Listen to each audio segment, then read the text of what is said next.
সেবাশ্রয় ক্যাম্পে না যাওয়ায় মারধর করা হয়েছে বলে অভিযোগ। পাল্টা তৃণমূল নেতার অফিস ঘেরাও। বজবজে অভিষেক বন্দ্যোপাধ্যায়ের সেবাশ্রয় ক্যাম্পে না যাওয়ায় বেছে বেছে মারধর করা হয়েছে বলে অভিযোগ। আর তারই প্রতিবাদে তৃণমূল কাউন্সিলরের অফিস ঘিরে বিক্ষোভ দেখানো হলো। কাউন্সিলরের অফিসে বিক্ষোভ যা সামাল দিতে নামলো র্যাফ। 23শে ফেব্রুয়ারি বজবজে সুভাষ উদ্যানে সেবাশ্রয় ক্যাম্প হয়। সেই ক্যাম্পে না যাওয়ায় বেছে বেছে বাড়িতে হামলা চালানো হয়েছে বলে অভিযোগ। রাতে চটকল শ্রমিকদের বেছে বেছে মারধর করা হয় বলে অভিযোগ। তৃণমূল কাউন্সিলর মিঠুন টিকাদারের দলবলের বিরুদ্ধে এই হামলার অভিযোগ। শ্রমিকদের বাড়ি গিয়ে হামলা চালানো হয় বলে অভিযোগ। এক কাউন্সিলর ঘনিষ্ঠকে গ্রেফতার করা হয়। রবিবার রাতে হলে কেন আগে অভিযোগ করা হয়নি? দুই মত্ত যুবকের মধ্যে গন্ডগোল, অভিযোগ উড়িয়ে পাল্টা দাবি করছেন তৃণমূল কাউন্সিলর। এত কানে মেরেছে, এই কানটা একদম পুরো শূন্য হয়ে গেছে, দানা হয়ে গেছে, পুরো শূন্য হয়ে গেছে। রাতভর মারতে মারতে বলছে কি তুই মিটিং এ যাইনিস। আমরা চাই যারা দোষী করে তাদের সাজা হোক। খুব মার মেরেছে আমাকে, কানে খুব জোর চপড় মেরেছে এবং কানে যন্ত্রণা, সারা রাত ঘুম হয়নি। তারপরে শুয়ে ফেলে দিয়েছে, লাঠি তুলেছে মারবে বলে দুজন বললো থাক ছেড়ে দে, মারিস নি। আর ওরা কতজন ছিল? অনেকজন ছিল, না হাতে কিছু ছিল না। আমি চাই যে ওরা মেরেছে, অন্যায় করেছে, ওরা ভুল স্বীকার করুক, যেরকম আগামীতে যেন না করে। দু তিনটে মাতাল মদকে মাতলামো করেছে, সেটা নিয়ে ঝামেলা। আমি প্রশাসনকে বলেছি যারা অন্যায় করেছে তারা যেন শাস্তি পায়। অলরেডি প্রশাসন তাদের অ্যারেস্ট করে দিয়েছে।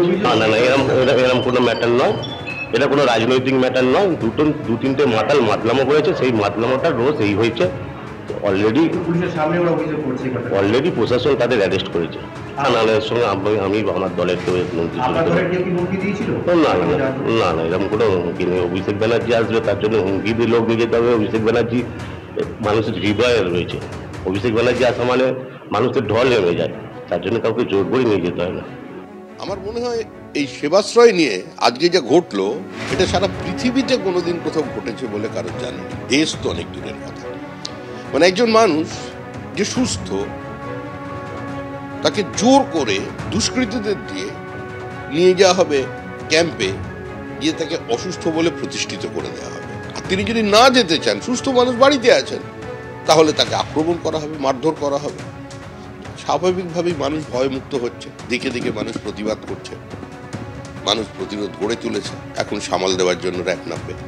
এই মুহূর্তে খবর পাওয়া যাচ্ছে মধ্যমগ্রামে খুনের ঘটনায় চাঞ্চল্যকর তথ্য সামনে এসেছে। ময়না তদন্তের যে রিপোর্ট, সেখানে একেবারে চাঞ্চল্যকর তথ্য সামনে এসেছে, যেখানে রিপোর্টে উল্লেখ করা হচ্ছে যে মৃত্যুর পর গোড়ালি থেকে পা কেটে ফেলা হয়েছিল এবং তারপর সেই দেহকে ট্রলি ব্যাগ বন্দি করা হয়েছিল।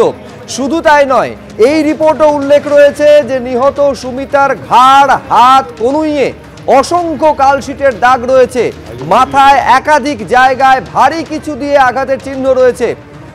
ময়না তদন্তের 48 ঘন্টা আগে মৃত্যু হয়েছে, এমনটা প্রাথমিক রিপোর্টে জানা যাচ্ছে। অর্থাৎ এই যে প্রাথমিক রিপোর্ট ময়না তদন্তের, সেখানে একের পর এক উল্লেখযোগ্য বিষয় সামনে আসছে। ময়ূখ ঠাকুর চক্রবর্তী আমাদের প্রতিনিধি, আরো বিস্তারিত এই নিয়ে বলতে পারবেন। তার মানে ময়ূখ, অন্তত দুদিন আগে এই হত্যাকাণ্ড ঘটানো হয়েছে বলে রিপোর্টে উল্লেখ করা হচ্ছে, এবং এটাও কি স্পষ্ট হচ্ছে রিপোর্টে যে আগে প্রবল মারধর করা হয়েছে, তারপরে খুন?